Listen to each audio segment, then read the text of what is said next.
We want to look at SHA, successes and failures of SHA,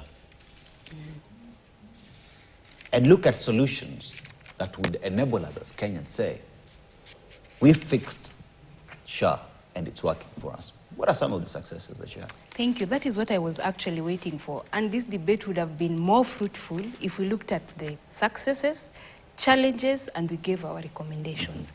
But before I even get to that, my sister JSV Buddy uses a lot of energy to yell, to complain, to cry, to shout the loudest. If she used that energy to give us some of the recommendations and solutions to the problems we suffer in this country, tungekuwa tulifika hata Singapore before 2027. But even before that, I just want to share some statistics for her to know that it reaches a time you don't have to yell. You just have to sit back, observe, and learn one or two things. Now, there's the success story of SHA, I mean for generality. The government has talked about, I think, increment in the number of people registered in SHA. I don't even want to look at that number. I want to look at the leading counties of people registering in SHA, in as much as people are telling them not to register. The first one is Nairobi, with a population of 1.64 million, and out of those, 800,000 are women. That is Nairobi. The second one is Kiambu County, where they have been told don't register. It is the second one with 832,307 registered people on SHA.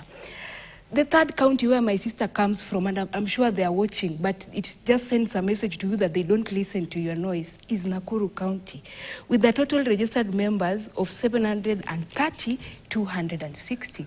Just go and check how many women are of those and how many are of those, clearly showing that no amount of noise will make Kenyans not register on SHA. And I want to use an example of schools. A school like Alliance receives the greatest applications of people who want to go to that school, simply because it is the best school.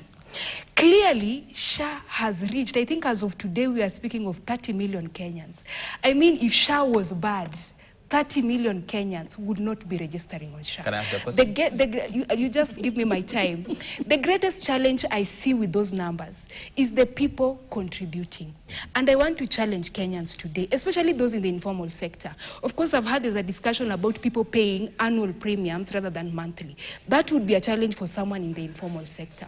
So if you can take it back for people to pay monthly, and I would urge people in the informal sector, ukishalipia SHA na umenda maternity umesaidika, don't stop paying for SHA. Your child might need it in future. Continue paying the premiums. There's a challenge of the testing system that you're talking about, of how it is actually grouping the people in the informal sector. That is a discussion we should be having. What are some of the parameters that the government should now look at, if not the iron sheet that my sister has talked about? What else can we look at to ensure that we are actually ensuring that someone is actually